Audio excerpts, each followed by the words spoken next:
like held each other's hands and looked at this footage, and together came back to something that was true for both of us in our lives.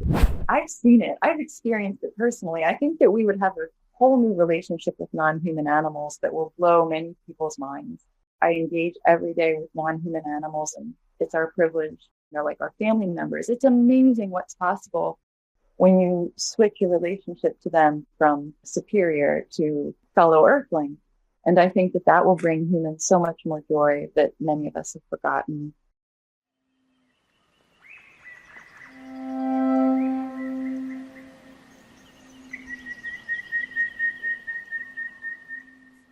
Good morning, Jonina. How are you? Hi, Jamie. I'm great. Thanks for having me.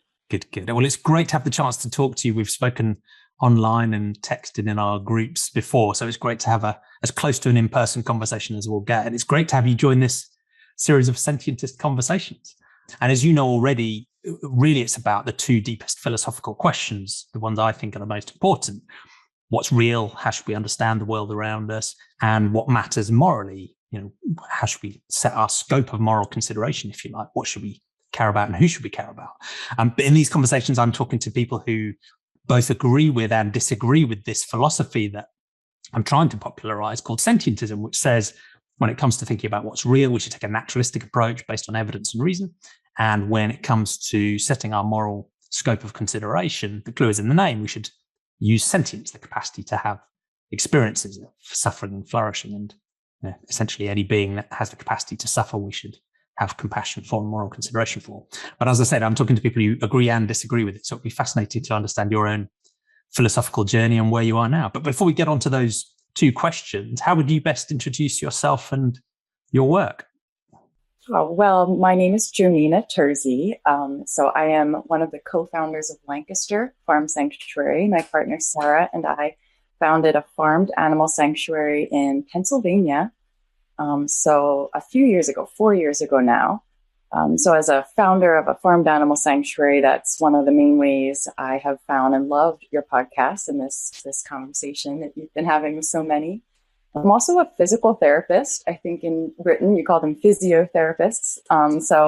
That's what I did, prior to finding animal activism primarily. And some of these conversations were born for me in wanting first to help humans feel better in their bodies. So my background as a PT is definitely relevant in this chat. And I am a queer person, and I have chosen a path of sobriety. I didn't have necessarily drugs or alcohol and addiction myself, but I have found that sobriety was also very helpful in wanting to practice activism for others. So those are some of the threads I find relevant, hopefully, in this chat. Yeah, that's great. Well, it's great to have a flavor of who you are, and we're going to dig into your philosophical journey now a little bit more too. So the first of those two fundamental questions we like to ask is, what's real? So for many of my guests, that's a story about, winding the clock back and talking about how they grew up originally. Was that in a more religious, spiritual, mystical context, or was it one that was already quite naturalistic or physicalist, if you like? Maybe atheist or agnostic, and how that side of their philosophy about what's real, the nature of the universe, has shifted over time and where they've got to now. So yeah, it would be fascinating to know your personal story. Yeah, thanks. So I was raised by kind of hippie parents. My mom and dad were definitely of that generation that came to really appreciate civil rights and social justice. It was something strong in my household, and sort of that very global, open-minded type of household. But my dad went to Catholic school, and I was raised to go to Catholic church, including Sunday school, and go all the way through the confirmation process. But all along, my dad said to me, you're just doing this as part of a cultural sort of appreciation for what his mother, my grandmother, believed. So it was kind of like we would go to church with her, we would have a family ritual around that practice. But my dad would say things to me like, yeah, I really don't understand why we would cut down trees to build a church. So kind of a natural appreciation and a very, again, hippie mindset was my dad. My mom is, a granddaughter of a Brethren preacher. Brethren is a type of very conservative Christian. Where I live in Pennsylvania, there's a lot of Amish and Mennonite religion around me, and Brethren is kind of a slightly more liberal part of that lineage. So she also had gone far from kind of buying into those religious doctrines, but still that was that idealism, this idea of sort of a perfect union with God and creation was in her heart as well. So I feel like I was raised by people who really had a great spiritual appreciation, but maybe didn't buy into the religious doctrines that they were raised in. And I so appreciate that they gave me that freedom from day one to just kind of question religion. And it never felt powerful to me in church. I always felt my sense of the world and what was real, and what was going on in me and around me felt most alive outside of church services, for sure. Yeah. So it sounds like there was sort of openness, a sense of compassion, sense of connectedness with other humans, certainly, and a respect for as your father said, the sort of cultural traditions and being part of the community, and being part of the rituals and the practices in that context. But if you can remember back, did it translate through to you actually believing any of the supernatural stuff you were learning in Catholic school or church, or was it always purely a cultural thing, and this is just something we're doing, and I don't really believe what these stories about deities and heaven and hell? And it never really translated for me. There was nothing in this text that felt to me like it was a divine law or some sort of like prophesized truth. To me, it felt like a human construct. I had heard, probably my dad even told me, that the Bible was written several hundred years after Jesus had lived. So these figures were more like historical to me, but the ideas had great value. So at no point did a sense of creator God, like a singular, omnipotent or, omnipowerful creator head God, ever feel real to me. I remember identifying as atheist as a teenager. I actually was in an anatomy course, so when I started studying human anatomy, I had sort of what I think of as a first spiritual revelation for myself, studying in particular the human kidney. And I was looking at the system of how our body gets water from what we eat. And I thought, this is so beautiful and elegant. And for me, that felt spiritual. In a way that it gave me great purpose and a dedication and something I wanted to serve for my whole life. I could feel this, passion inside me that I wanted to be in service of helping people, I don't know, retain water, but feel better in their body. But at no point did that really feel like the creator God. Never. Yeah, makes sense. And I'm guessing that it never really felt like you sort of left Catholicism. It wasn't really a thing you needed to do. Maybe it just sort of drifted away and you started to identify more naturally as an atheist and think in different ways. Some of my other guests have had quite difficult or traumatic experiences of leaving religion because of societal or psychological challenges. But I'm guessing you didn't really feel that. It was more just a drift. Yeah, it was quite easy, actually. Again, going back to my grandmother, who I'm named for, so she was quite a central figure as I was growing up. I remember telling her I didn't want to continue going to masses with her as often. I think she was disappointed, but she just said, I want you to be happy, and that, I think that was what I was so trying to speak to and appreciate, that my parents, I feel like they were teaching me a little bit about sentientism by saying, we're doing this thing with her because it matters to her. She's our sentient elder and we care about her. She cared that I became confirmed. It's sort of a Catholic ritual. But when I said it wasn't something I wanted to pursue further, she continued to love me. And, that meant so much. I'm very lucky. I know that was a privilege that not everyone has. Yeah. And we'll come back to digging into the sort of moral side of this. But one part of the journey people find, moving away from a religious worldview, is about the morality as well. It sounds like you just didn't find it particularly intellectually compelling. It didn't, you recognized it as a historical, human created set of stories, if you like. But some people also see some of the ethics that are pushed through those processes, and that's another reason for them rejecting. Did you experience any problematic ethics, or was it much more just about, open compassion, loving each other, and, all the good stuff? A little bit of both.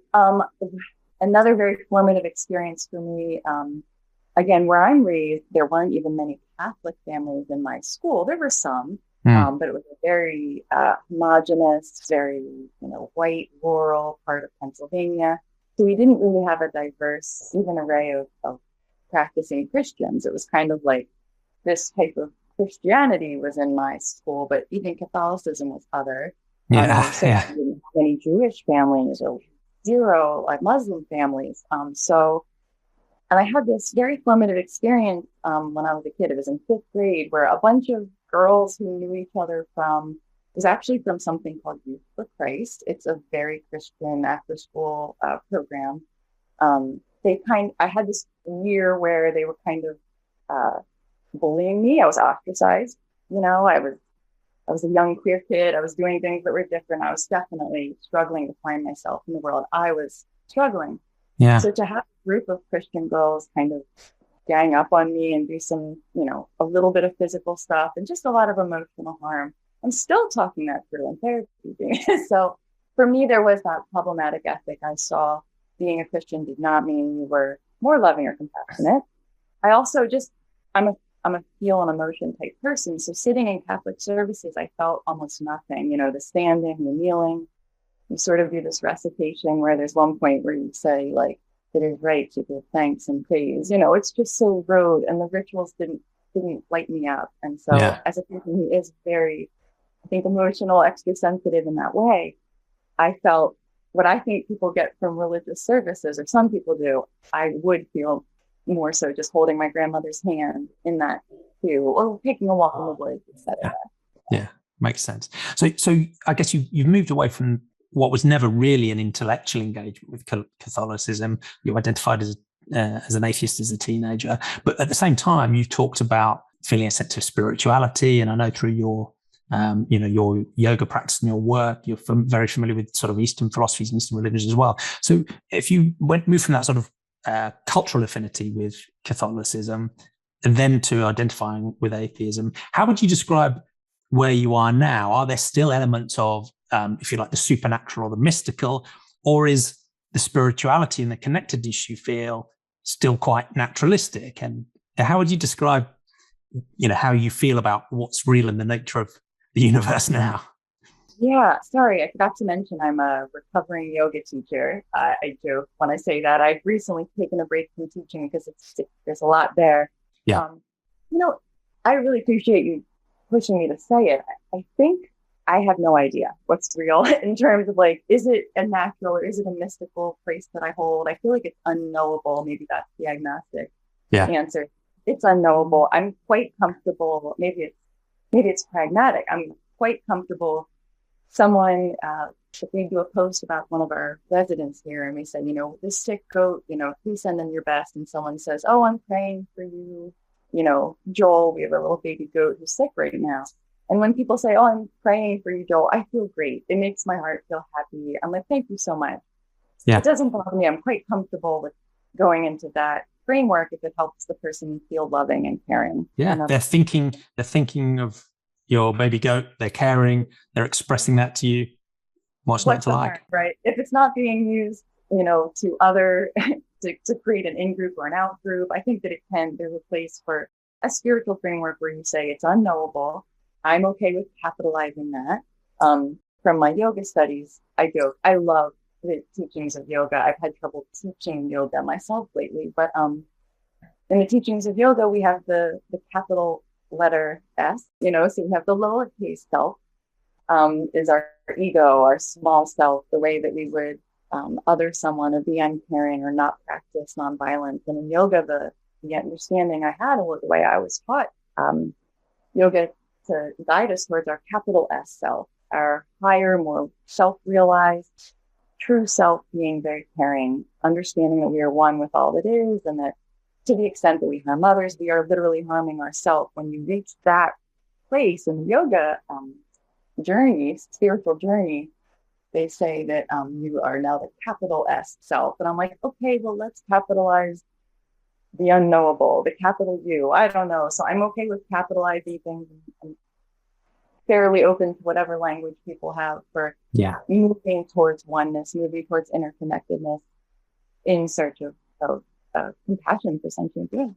Yeah, thank you. And I find this subject fascinating, and maybe some people find it annoying when you dig into this, right? Because maybe it doesn't necessarily make an enormous difference until we get through to how does this influence morality and ethics and decisions we make. But it does feel to me like there is a sort of sliding scale on a supernaturalism, naturalism thing. So some people are absolutely convinced that the most important thing in, the world and reality is supernatural. There is a deity, or there is some ephemeral spirit, or there is something, beyond what we can experience directly, or we can engage with scientific methods. So they're absolutely convinced there's something supernatural. And no, I don't accord with that view.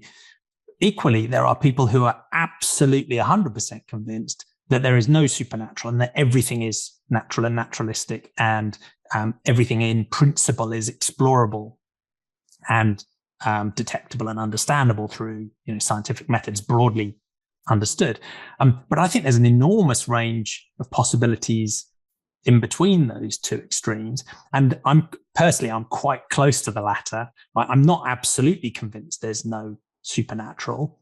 I think it's conceivable, but I will not choose to believe in its existence until there is any evidence. And in the absence of evidence, I will just not have a belief in the supernatural. So whether that's Father Christmas or fairies at the end of the garden, or an ephemeral spirit, or a god, right? I'm not 100% confident they don't exist. I always want to be technically open-minded, but until there's evidence there, I'm going to withhold my belief, and I won't have that belief.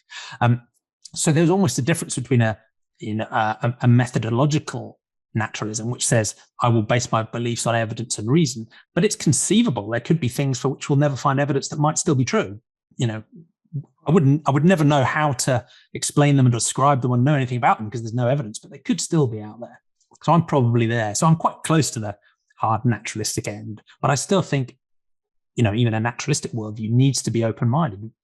Even crazy things have been proved to be true, and we should always have, provisional and probabilistic understanding of the world, not get trapped in our own version of the dogma where we're 100% confident that, this scientific paper has the answer and I will brook no further evidence. So, yeah, so it's interesting to understand where you are. I think you're probably a bit further along the spectrum than I am, but I think we're maybe both still broadly naturalistic.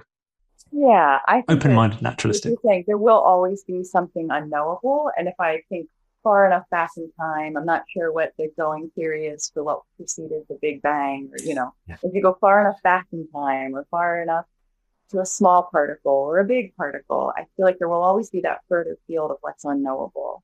Yeah. And I actually think there's some usefulness in holding that with like a sacred reverence. I've heard you call it a sense of wonder and awe. And I'm like, that works. Like it could be the word God, or it could be a sense of wonder and awe, as long as at that edge of what you don't know, you're open, like you're saying, like you're coachable, teachable, learning new things. To me, that's the goal. That's my goal. I think that's deeply important. Keep just being comfortable not knowing.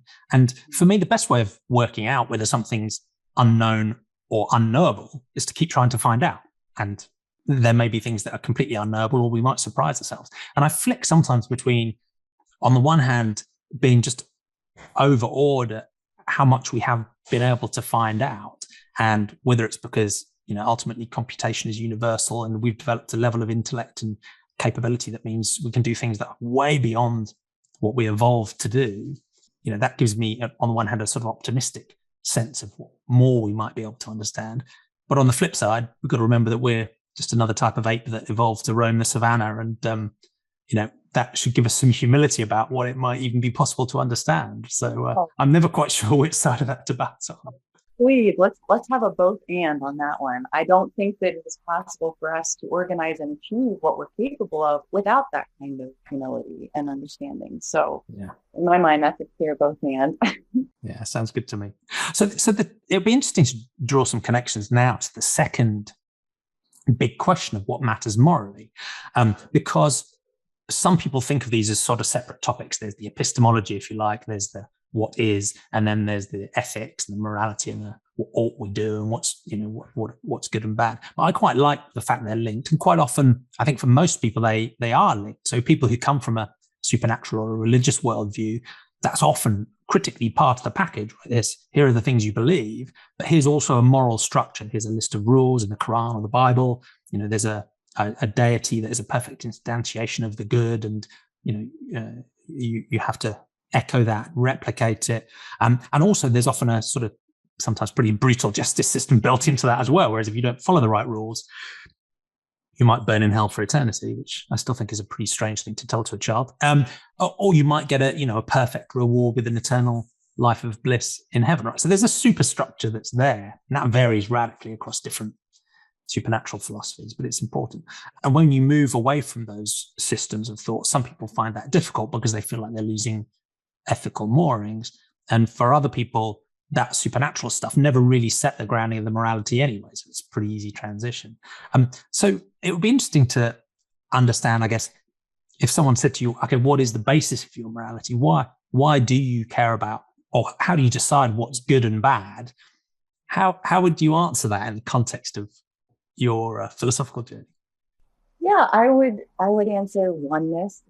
Since we are sort of all interconnected in some way, and I that's a tricky one to back up scientifically, but I feel that we are somehow connected to all other beings. I feel as though when you harm others, especially unnecessarily, if you're reckless about how you behave and the way your actions impact others, that in one way or another, whether it's your own conscience, your own psychology, your own cognitive dissonance, that you will ultimately be harmed. Or if there is a sense of cosmic, a jeweled web of interconnectedness, that could be there too. But for me, it's just the idea that we are connected. What you do to others will ultimately feel either just negatively or, again, this sort of closer to mystical rootiness. Yeah, makes sense. And the second, and I think the one word I'd call out in what you just described that particularly resonates with me is harm, and that sense of seeing harming others, particularly needlessly, as, I guess, the central ethical wrong. And to my mind, that links to this concept of sentience we're about to talk about, because in a way, the only entities you can harm are those that are sentient and have the capacity to experience the suffering as a result of it. So I think there's, with many of the conversations I'm having, that sort of centrality of suffering and harm is important. But there is also this layer of a sense of, connectedness and webs of relationships, and the fact that, people with a spiritual worldview might think of us being connected in some mystical way. And with my naturalistic worldview, I think of us being connected, both in a physics sense, right? We are all stardust, but in an evolutionary sense, in that we share an evolutionary history, but also in, the webs of collaboration and cooperation and dependency we have between ourselves as well. So I think, again, you can, whether you take a more spiritual or a more hard-edged naturalistic view, there's still some common elements, both in wanting to avoid harm to a sentient entity and also recognizing those webs of connectedness and how, we're all part of some sort of super structured system in a way. Yeah, and the superstructure, this, I've heard it called the relational field, this way that we might all be related on a mystical level. I hold that very lightly. It's something that makes me feel nice to think about, but I think very pragmatically too. I mean, hurt people. So the more, recklessly we are harming each other here in this physical plane, watching systems, watching cultures, looking at how corrupt power and oppression and repression eventually comes out. So it serves all of us to try not to cause reckless harm. I don't know why that's such a hard sell. Yeah, it should be a win-win. And it strikes me as, and this is a bit of a tangent, but maybe it's just a lucky thing that our ability to have compassion and cooperate ultimately does seem to have been evolutionarily adaptive, right? So despite the fact that we still struggle to do it consistently, and that we're now intellectually trying to refine and clarify that sort of evolutionary basis, and that there is all sorts of awful stuff in evolution as well, right? There's tribalism and there's aggression and there's, infanticide and so on. But there is at least a core there that demonstrates that as ultimately social beings and beings that are part of interconnected webs, that ability to appreciate that others exist, they have interests too, and cooperation often is better than striking out on your own, ultimately benefits the groups that do that. And I do think that's one, it's got a sort of some degree of adaptive truth, but then there's also a sort of ethical decision to care that we can layer onto that as well to reinforce it. There's a second really important question beyond what's the grounding of morality, which is this critical one. And I think it's neglected in philosophy, which is, what's our moral scope? Because you and I might and your parents and almost everyone we know would recognize we would all have some compassion, right? We would all care about others. We'll care about our immediate family. We'll care about people around us. We'll care about friends. And we may extend that broader and broader. But one of the central problems is when that compassion is either conditional, I will have compassion for you if you follow these rules, or if you do what I say, if you submit to my will, or it's constrained based on certain types of individuals. So that causes problems within the human species already, with the unpleasant types of discrimination we already see even within humans. But then there's another boundary, which is considering, are humans the only entities that matter or not? So it would be really interesting to know your journey for how you thought that through. Again, you can go back to childhood if you like. How have you come to think about which entities in this massive universal system, which ones actually matter morally? And how do you draw that boundary? I'm one of those people who actually thinks that plants might have a kind of sentience worth caring about. So for me, it's absolutely all sentient animals is like a given for me. It's so obvious. I've literally looked inside anatomically. My job as a PT, I'm putting my hands on people and their bodies, and I have felt that same movement in animals. The idea that they aren't sentient is so bizarre to me. Yeah. But I'm actually not.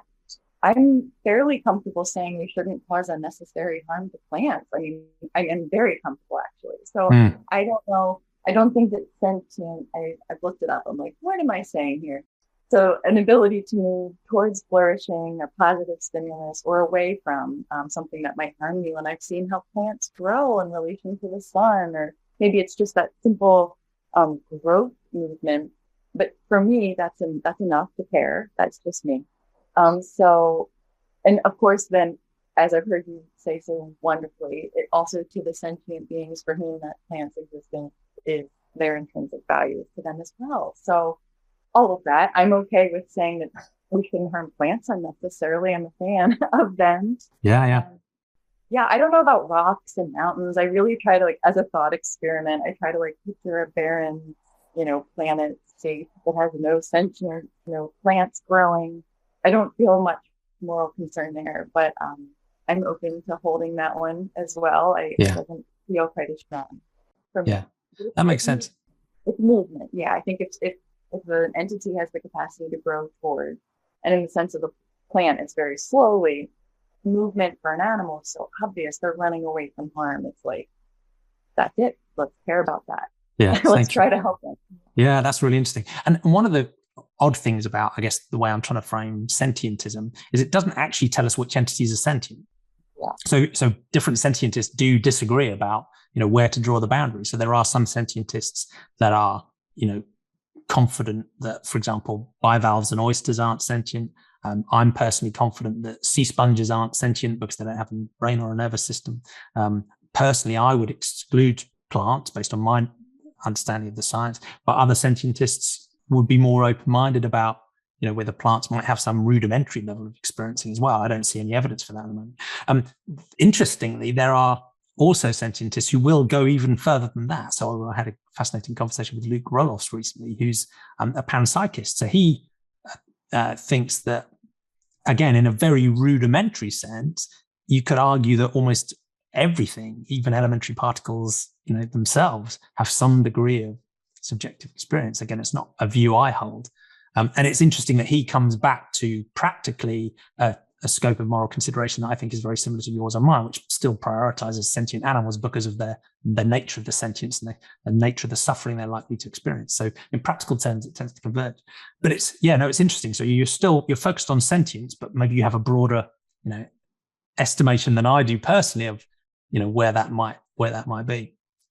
I think so. If I heard you right, maybe because it's not just the structure of having a central nervous system, which I'm a huge fan of, but also the function and the behavior. So if you can see sea sponges, for example, maybe that's, and I love that this is how you frame it, that it's a question that you're not trying to tell everyone what to believe. But so if you see sea sponges move in any way towards or away from, a stimulus they do or don't want, that's where I'm like, in their behavior, there's some again, rudimentary as it may be, reason to support them if possible, if at all possible. Yeah, makes sense. So how would you feel about a Roomba? Oh, exactly. Well, so is there behavior that would indicate suffering when they're bouncing against the wall for minute 12? I don't know that they're suffering. Desperately trying to find their charging port. Yeah. I think maybe it is structure and function. So they're bouncing against the wall, but in the absence of nerve endings, maybe that doesn't hurt. I don't know. Yeah. But I think this comes back to what we were talking about before about needing to have an open-minded view, naturalistically, a probabilistic view. So, even for other humans, I don't think we can be 100%. I'm not 100% sure you're sentient. I'm pretty confident you are. But for me, the evidence comes from 3 different sources, and when they all line up, that gives me even more confidence and pushes my probabilities higher. So one is the common evolutionary history, in that you can just see how certain pressures might have led for it to be useful for a biological being to build a model of itself, a model of the environment, a model of others, maybe develop a theory of mind, and to feel a sort of valence that would take it towards good things and away from bad things. So that links to your idea about function and movement and the need to survive and reproduce. So there's the biological path. There's behavior, and again, it's only inference, really. We're not proving anything. It's inference.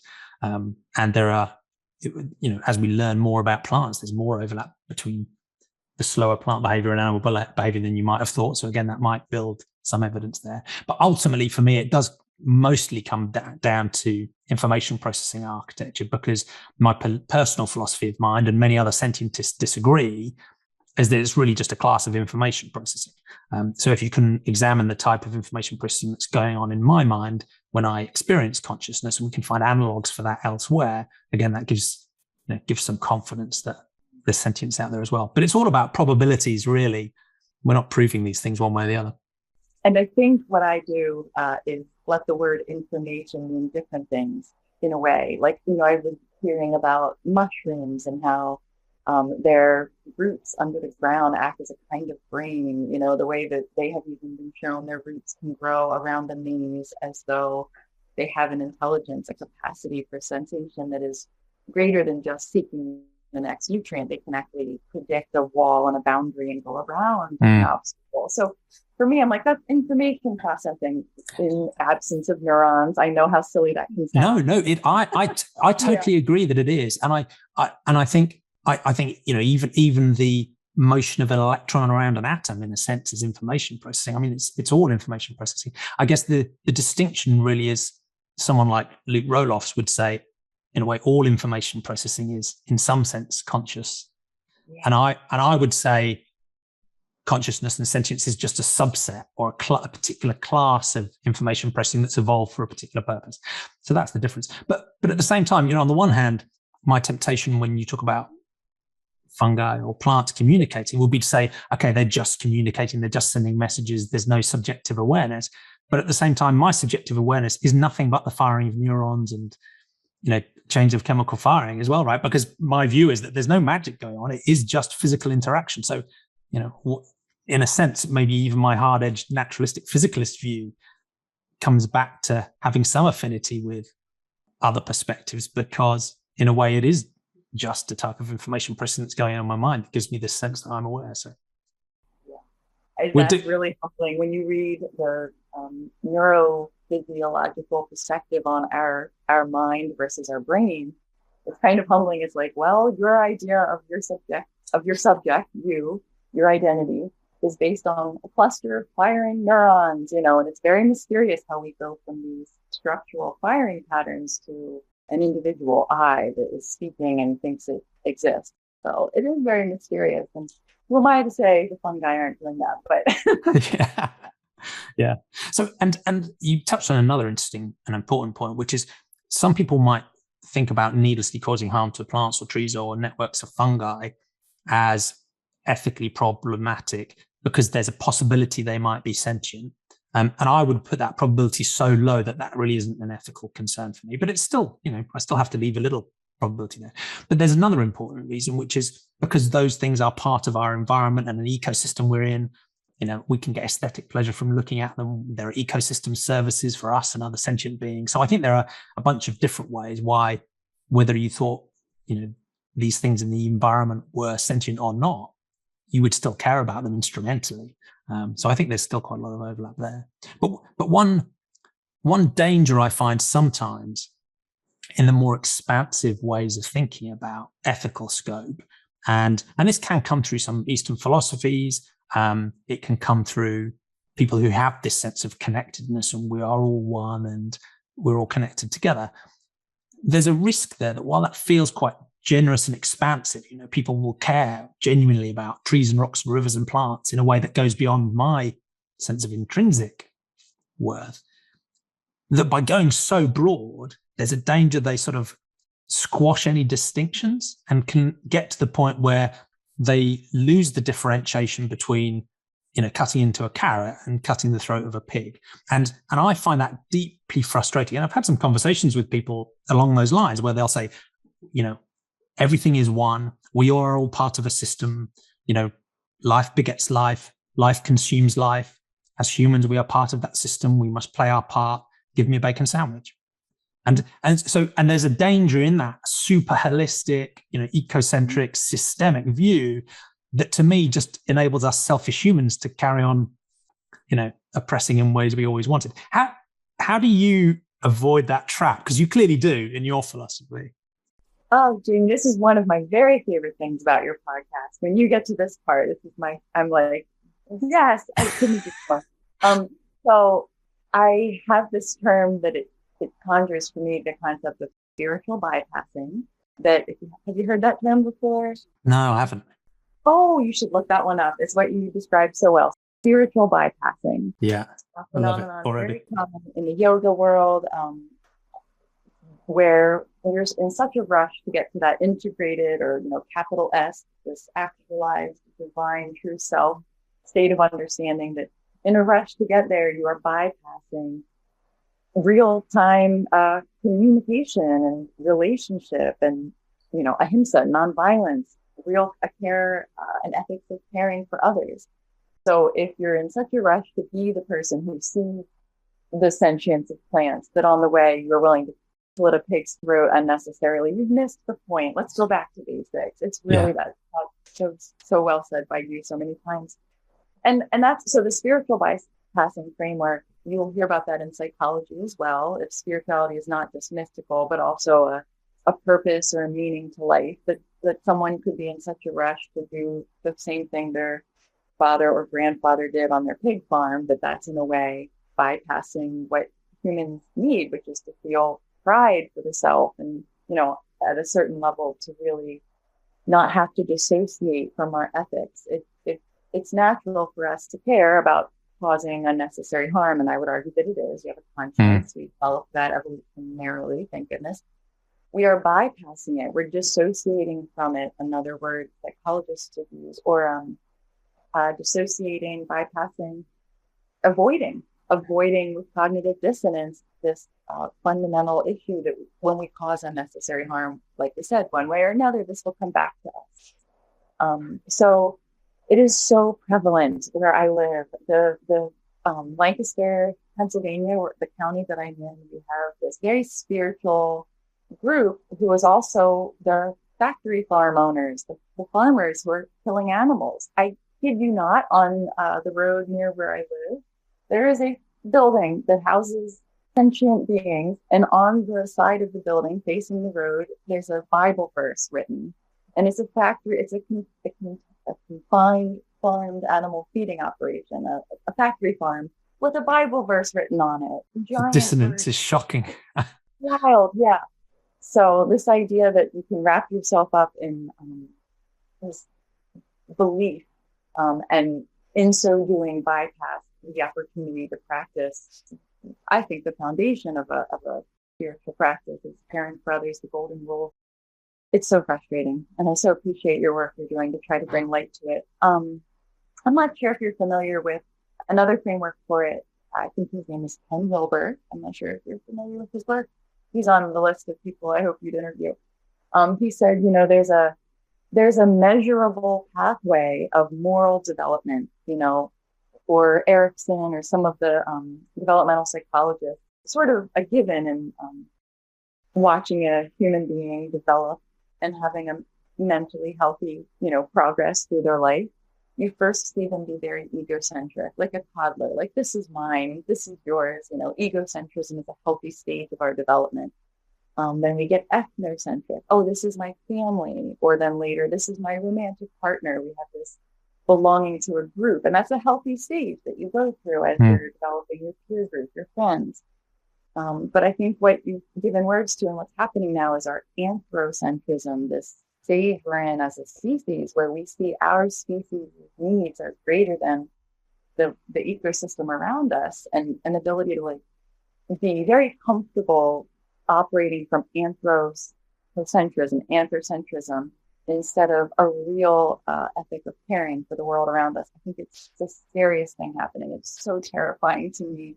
I see it all the time, and I'm not sure exactly how they're going to fix it, but I think it's one of the scariest things. People who are in the position, those of us with privilege and choice and access to make better choices for ourselves, for the animals, and for the planet now, the climate crisis that we're facing. And we're just not doing it. We're so capable of dwelling in that place of cognitive dissonance. And it is scary to me. Yeah. And how did you go through that journey yourself, with that critical boundary being, going beyond the human? You clearly, you dedicate most of your life now to looking after non-human sentience. But how was that journey for you? How early did that start? How difficult was it? Oh, I always loved, we always had cats and dogs in my household. My mom was a vegetarian and vegan for parts of my upbringing. So, in fact, I had this weird thing where I rebelled against vegetarianism because she told me I should do it. I was, in a weird teenage angsty phase. But so it was really coming back to what I didn't understand about dairy. I kind of had that myth of happy dairy cows. Yeah. And, eggs and dairy weren't strong.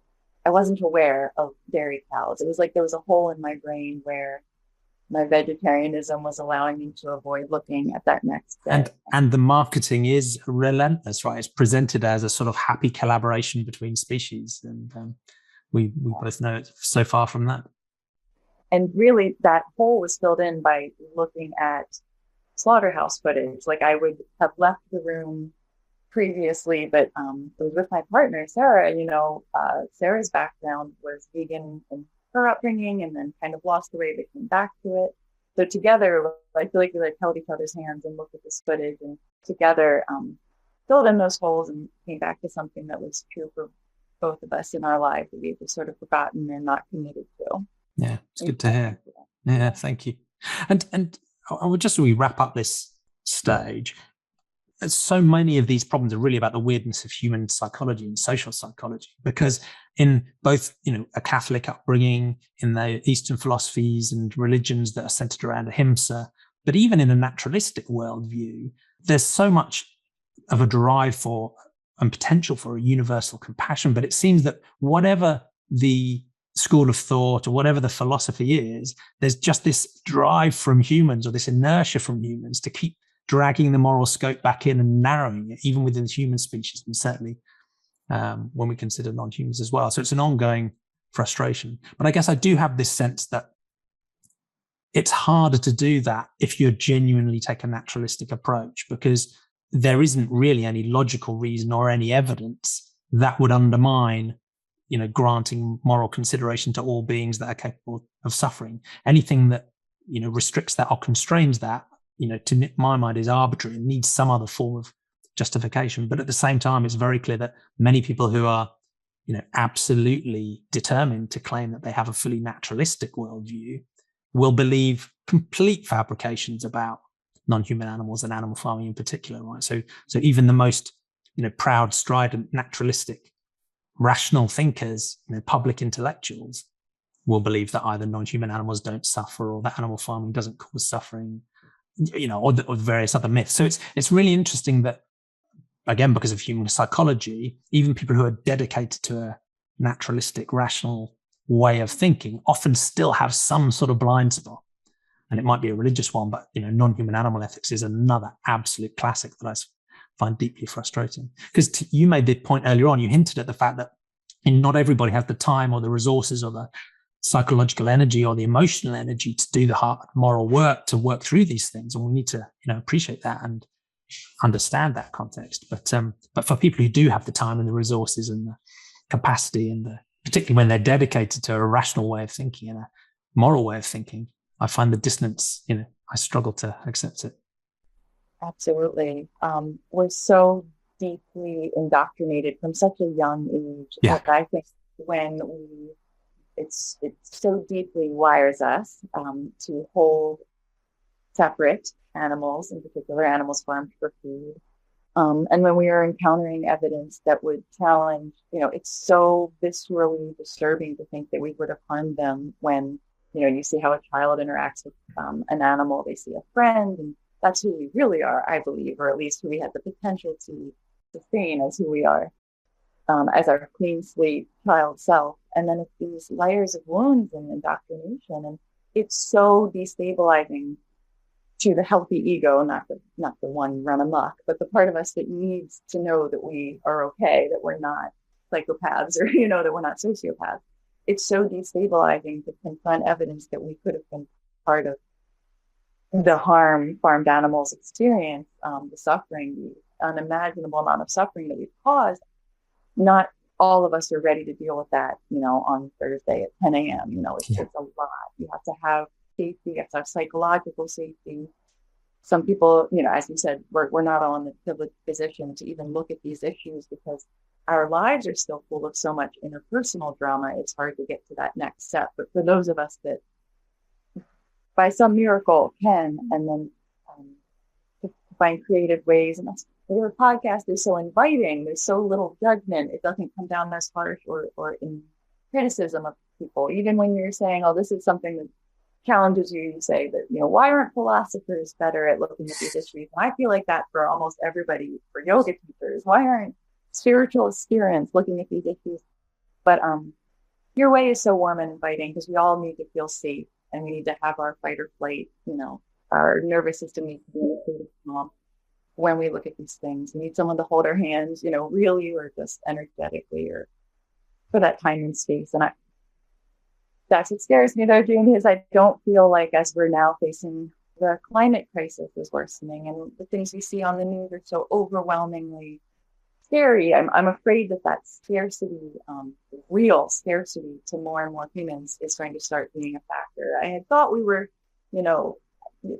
I like to believe that as the climate news was compelling more and more people in wealthy countries, that they would start to see suffering and make better choices. And of course, farmed animals would benefit. I'm starting to worry that there will be such a profound sense of lack and competition for resources. But yeah, I know that's question 4. Sorry, but yeah. I mean, that comes on really nicely to the final question of how does all of that lead you to think about the future? And you've framed it beautifully there, because I think you're right. There is this worry, scarcity makes us worse people. And as we're dragged into the bottom of Maslow's hierarchy and I start to worry about survival and shelter and our family and, the real basics, it's very hard for us to be, morally expansive. Whereas the flip side of that is a real hope, right? If you can imagine what we could do as a species, if we could free all 7.8 billion humans from the mire at the bottom of the Maslow's hierarchy, what that intellectual and emotional and ethical capacity could do for the world, it could go either way. So how does that leave you thinking about the future? And again, some people here like to go into sort of sci-fi utopian vision or a sci-fi dystopian vision, thinking quite long term about whether we might end up with a sort of post-scarcity Star Trek future or something much more challenging. Other people like to focus more on sort of pragmatic concerns of the problems we see today, whether that's for non-human animals in farms or in the wild, whether it's the problems of human ethics we see, but also given some of your work, how can we, look after our own selves as sentient beings as well? So again, it's a crazily broad question. Where would you like to go on thinking about the future? Last one, personally, what grounds me is I try not to have an expectation of success. I try to let go of the outcome, so to speak, and just say, There's absolutely no reason, given the data I saw on the news today, to think that this is working well, but I'm still going to treat every sentient being that I can with the dignity that they deserve, myself included. So that's a spiritual practice for me. That's an ongoing meaning I try to imbue with my actions, is not for the outcome that they will necessarily achieve, but just because it matters to me. Yeah. I love the pragmatic stuff. I love to like make a list of the way I think things should start to change now. I think we should all adopt sentientism as our central organizing principle. Clearly the answer, or part of the answer. Seriously. My partner is a brilliant, now is our executive director at the sanctuary, but previously was a social worker and specialized in addiction recovery, so drug and alcohol inpatient therapy. And so she taught me so much about how the systems around a person, the support around them shapes who they are. So I would like to see sentient beings in our legislation as individuals with rights. I would really like to see just that culture of care and an ethics of care brought into, I think, organized religions, for example, schools. I think if we go to institutions and where we already have organization, humans have organized to behave together to achieve more, I think we got to get sentientism in their hands. And, we just all need to have a meeting over lunch and update the company's core values to include sentientism, and we're there. I mean, right there. Humans are already so organized in so many places. If we could just update their hardware to include, or software, but to include sentientism, I think that it could catch on and the idea could spread like wildfire. It just needs a chance. And I can see a post-scarcity future. I love that. I think that's important too for some creative types, right-wing types. I think that's critical that they're creating art. I would think that in that world, we have way more pleasure, all this extra energy that we spend with cognitive dissonance, with toxic shame, with basically engaging in the cycles of preventative harm that are totally not helping anyone. Think about how much more art and joy and music and the freedom of pleasure. I love to envision a world where we've rewilded so much of the land. We have agro-forestry and different permaculture growing techniques. I think food is central to my future that I envision post-scarcity. Food becomes, and how we grow food and how we celebrate the farmers who are growing food ethically. I think that would be the world I'd like to see. I actually have a feeling that I've seen it. I've experienced it personally. I think that we would have a whole new relationship with non-human animals that will blow many people's minds. What I've seen here, we have about 80 previously farmed animals and about 20 cats. So we have a lot of animals here. I engage every day with non-human animals, and it's our privilege. Sarah and I get to spend time with them. They're like our family members. It's amazing what's possible when you switch your relationship to them from, superior to, fellow earthling. And I think that will bring humans so much more joy that many of us have forgotten.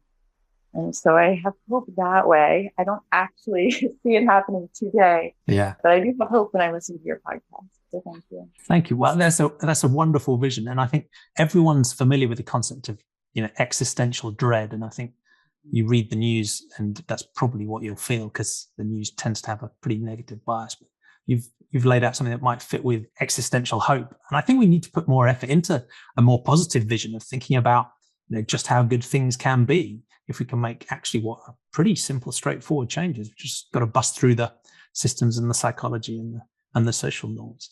And I agree. I think there's so much space for creativity and art and design and aesthetics and, multiple different visions of what the future might be like. I think it's really good to be clear about the problems we want to fix and how we want to fix them. But in a way, I think we should be radically open-minded about the sort of potential utopian upsides that we might be able to go for as we work through those problems.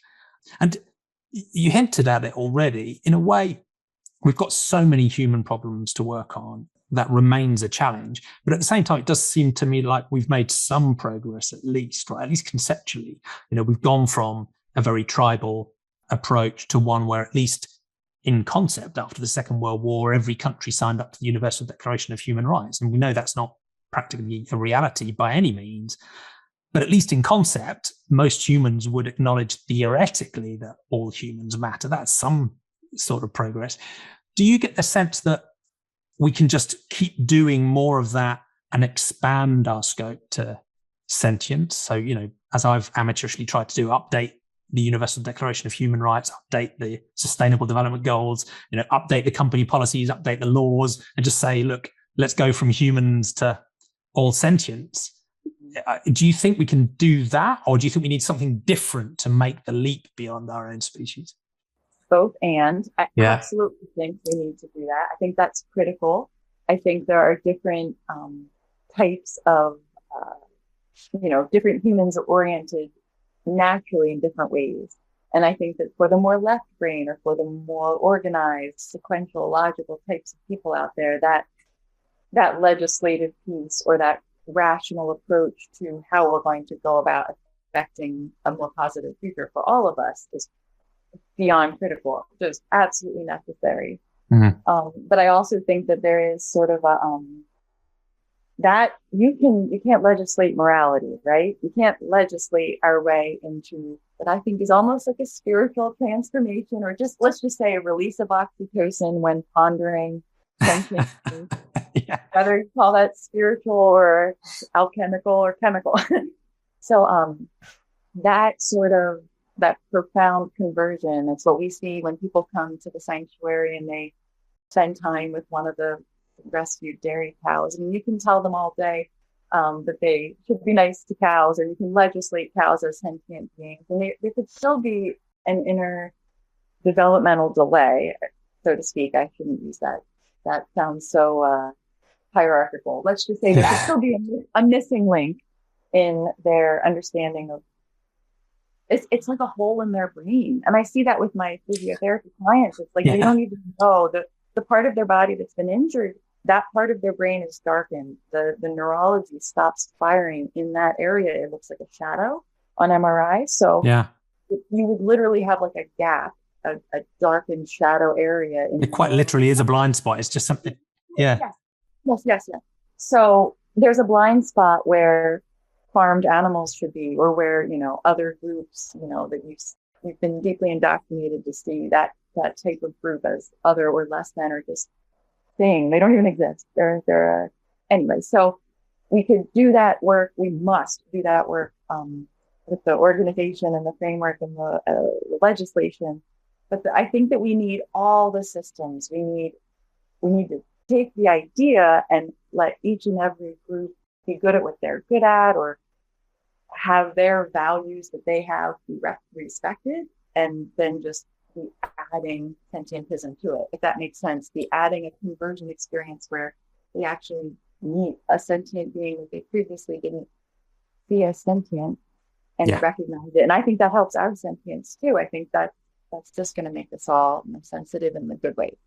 Yeah, I agree. I think even with a completely narrow human perspective, it would be good for us too to have a more generous moral scope of consideration.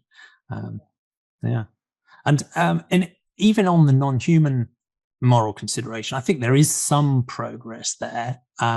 It feels to me as though we've gone from maybe a very strongly anthropocentric approach. I think if you go back into older customs and histories, it was actually less anthropocentric, but we've gone through quite a strongly anthropocentric period where non-human animals were completely considered as objects, with no moral salience or meaning whatsoever in general terms.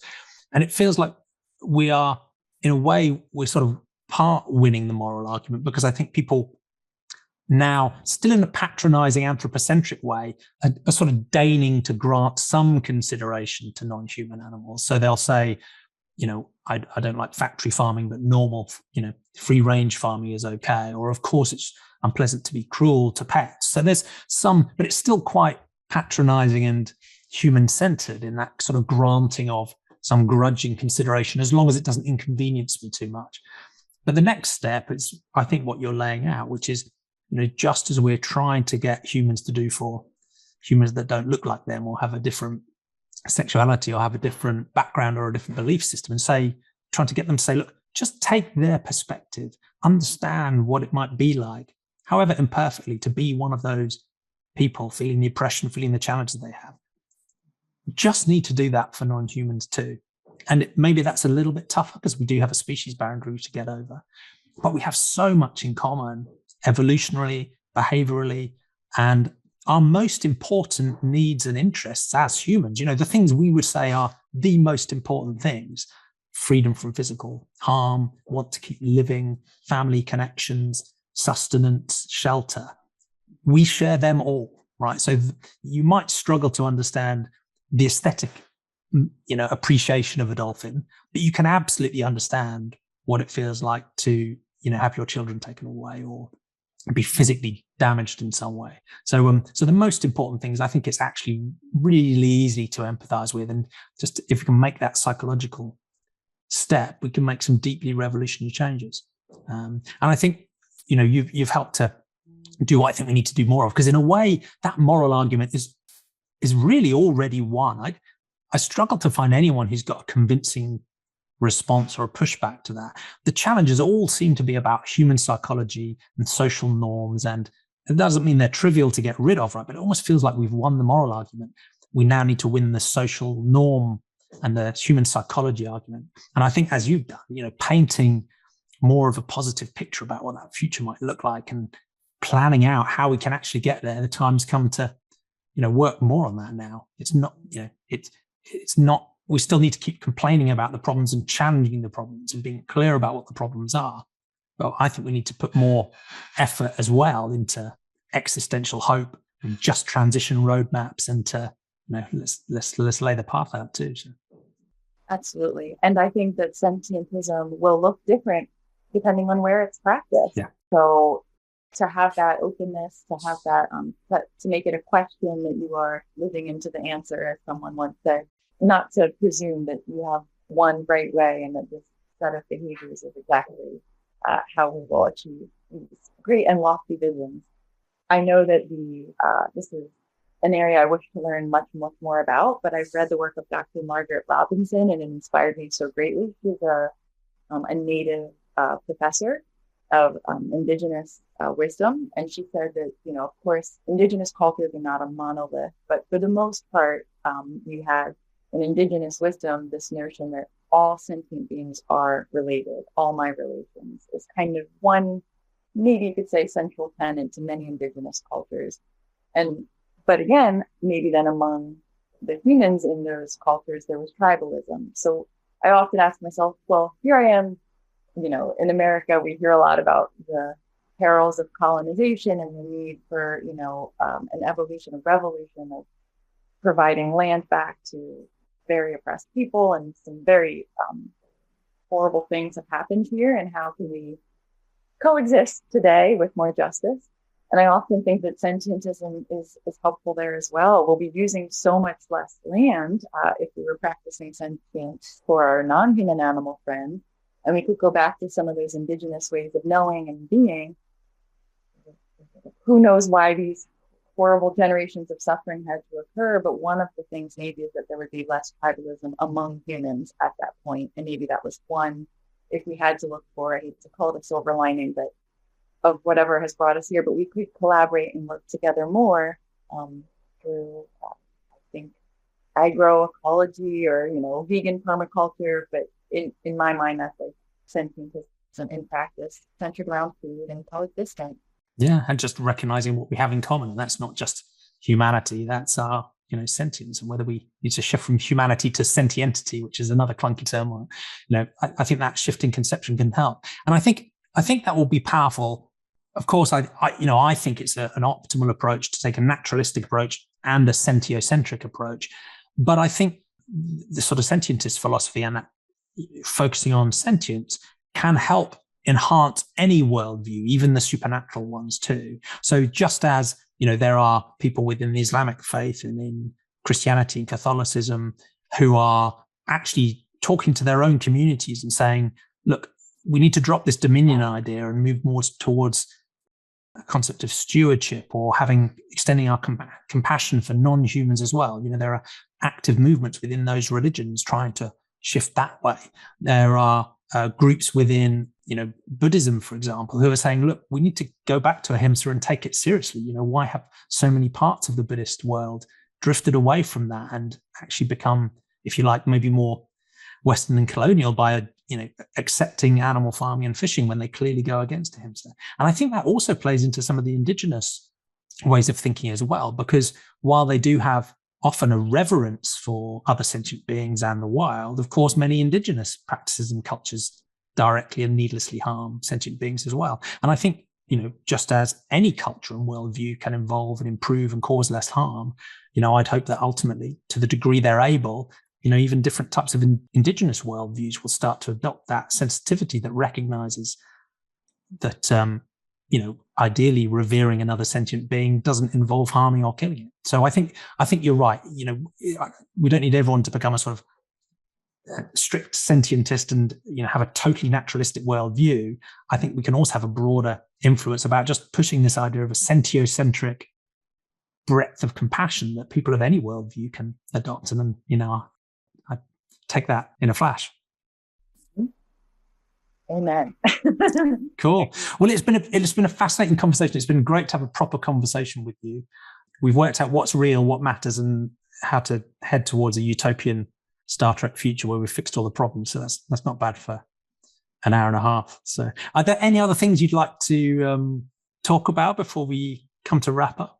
Oh gosh, I'm sorry because it's been going long. We had mentioned before this that you might want to touch base into Conspirituality, that awesome work that group is doing. It might be too much. I would happily just catch you on Facebook if it's too long. Well, no, I think it would be great to touch on that because I do think it's interesting. My focus on the naturalistic side of sentientism, many people think it's about, maybe countering some of the warped ethics you see in religions.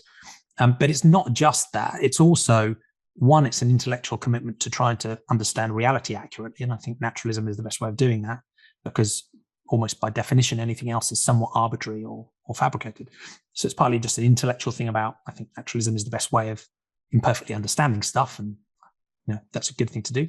But it is also about how compassionate ethics can be undermined by all sorts of different unfounded beliefs. And some of those can be religious, of course, or supernatural. But some of those can also be of a different nature, right? There can be multi-level marketing organizations or some of the dodgy stuff that goes on in the wellness industry or alternative medicine. The list goes on of all sorts of different areas. QAnon is another classic one at the moment where totally unfounded beliefs causing people to warp their ethics and do, sometimes awful, dangerous things. So this isn't just a sort of, let's find a non-religious ethics. It's also about saying, there are all sorts of unfounded beliefs, supernatural or otherwise, that can cause real damage. And one of the topics we touched on when we were talking before is in that world of, I guess, the spiritual and the yoga world and the related fields around it of human wellness and human well-being. And there's so much good in that space, of course, but it's not immune from unfounded beliefs, fabrications, dangerous human psychology, warping of ethics. And, we've seen many instances of, even what you might term sort of cultish, dangerous behavior as well. And as you said, we share an admiration for the Conspirituality podcast, which, really, I think with compassion and empathy, but real insight, given the background of those guys, digs into these issues and helps us try to understand them. So yeah, I'd be fascinated to get your sense of that world and how we can get the ethics better and get it to feel a bit more naturalistic as well. Yeah, there's a lot of folks who are feeling displaced, myself included, from that like dodgy wellness influencer stuff. What has been, and it's not a new phenomenon. It seems to have gotten worse, and I think social media has played a role. But the guru syndrome, the charismatic cult-like leader, as our friends are describing it on that podcast, it's really prevalent here, and it has unfortunately mixed with sort of scary political ideologies that are leading people to spread misinformation at a time when we need to. So what I wanted to say, and we can add anti-vax into that topic, of course, given what's going on at the moment. Yeah, right, exactly. So if you are interested in yoga, if you felt good in a yoga class and you want to get back to it in this difficult time to go for in-person yoga, and you're like, was my yoga teacher a charismatic cult leader? I would honestly say just ask yourself if there was a call for ethics towards sentient beings. If you didn't feel that anywhere in the culture of the studio or in the culture of or what that teacher taught you was what was being transferred, if it didn't involve a call for ethical behavior for sentient beings, it's not that, maybe you just are more aware of the philosophy of yoga than the teacher. I know many students who felt displaced or hurt when Yogi Bhajan was his name. So there's been some unraveling in our country of some of these gurus, more modern gurus and cult leaders, essentially. And you just have to look, like, was what they were offering you power that came without ethics? And if that was what was for sale, then maybe don't buy it next time. And you're not a bad student for having bought it. It was very carefully packaged. And but there's that bypassing once again, where if someone is telling you you can have a spiritual journey and transformation, or you should feel very proud of yourself, but not asking you to behave ethically towards other sentients, then that's the lesson we all need to learn now, I think, in that community. It's really been hurting. I know so many people that have been really hurting there. I found that when I taught yoga, group yoga classes, if I mentioned ahimsa or if I mentioned, animal ethics anywhere, people would kind of pull back or not show up the following week. And I'm just still trying to sort that out, because I think maybe it was not the right time or place, but I found myself feeling like when I give a tour of the farm sanctuary, that feels more like yoga to me than the stretches, so I got to this weird place with it. So I'm just trying to figure that out. But maybe some of your listeners are confused about yoga land, and I know I have been, but we're just all doing our best. Thank you for sharing that. And I think there's a linked theme there, which is again part of my challenge about non-naturalistic ways of thinking. One of the things they often do is put someone or something as more important than the suffering of sentient beings. And whether that's a deity, whether it's a church, whether it's a priest, whether it's an imam, whether it's the institution, whether it's even a nationalistic leader who will solve all the world's problems if you only give over all the power, whether it's a cult dynamic, whether it's as soon as you sense that there is some superordinate thing that is much more important than the experiences of ordinary sentient beings, I think that's a red flag in whatever field we find it. So it's good counsel. Yes, absolutely. Cool. Well, thank you. It's been such a pleasure to talk to you. What's the best way of people following you, finding out more about your work, maybe helping out with what you do at Lancaster? Thank you. Yes, it's my pleasure. Thank you, Jamie. Lancaster Farm Sanctuary.org or .com, either one. Our email is lancasterfarmsanctuary@gmail.com. If anyone wanted to send us a message, check us out on Instagram, Facebook. We're trying to get on TikTok. It makes me feel old, but it's Lancaster Farm Sanctuary on all the social media platforms. Thank you so much, Jamie. Yeah, it's been such a pleasure. Thank you, Jonina. Well, take care and stay in touch. And it's great to have you in our Facebook group too, as well, building the community. I love it. Great. And hopefully our conversation is nudging a few more people towards a naturalistic, compassionate way of thinking. So thank you for that.